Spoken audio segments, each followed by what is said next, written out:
My name is Kristina Wilburn. I am the Associate Manager of the Training and Education Program for a Laboratory to Combat Human Trafficking, and this is my story.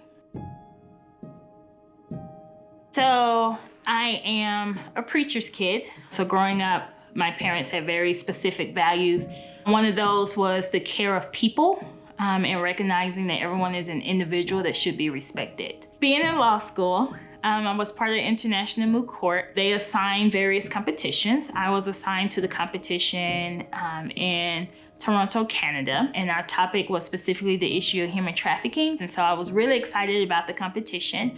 And I called my parents and I told them about it, and I was telling them about the research that I was doing. And in my family, exciting big news gets spread through the grapevine to everyone. And so my parents told my grandparents who were alive at the time and my aunts and uncles, and they would call me and be like, hey, your granddad Leotha said that he's proud of you. And then one day my mom calls me and she's like, hey, what's your topic again? And I told her, well, the specific social injustice issue was human trafficking, forced labor. And she then asked me if I remembered my cousin. She was like, well, I believe her story is similar to the topic that you're researching for this competition. And so I made contact and discovered that yes, she was a victim of sex trafficking, and that there was a ring that she was a part of.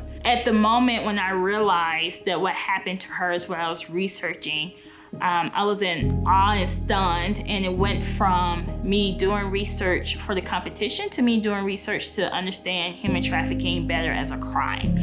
I got frustrated with myself because I felt like I didn't do more for her at the time that I knew what had happened. Even though realistically I was like 9 or 10 years old at the time that everything had happened, and she's doing wonderful in life now.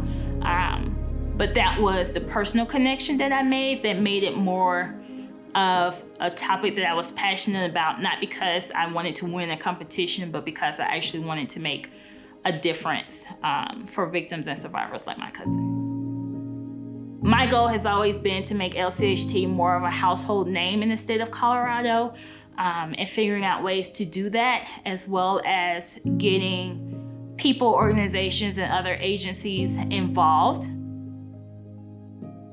To not be afraid to ask questions and not make assumptions about what it is as a crime and how it affects people. Empathizing and sympathizing are two different things. And one thing I had to learn is not try to come from the point of I could sympathize with someone because I don't have that personal experience, but knowing that I can empathize by looking at resources and treatment and services and being in a place to gain knowledge about this, not only for human trafficking victims and survivors, but any social injustice issue.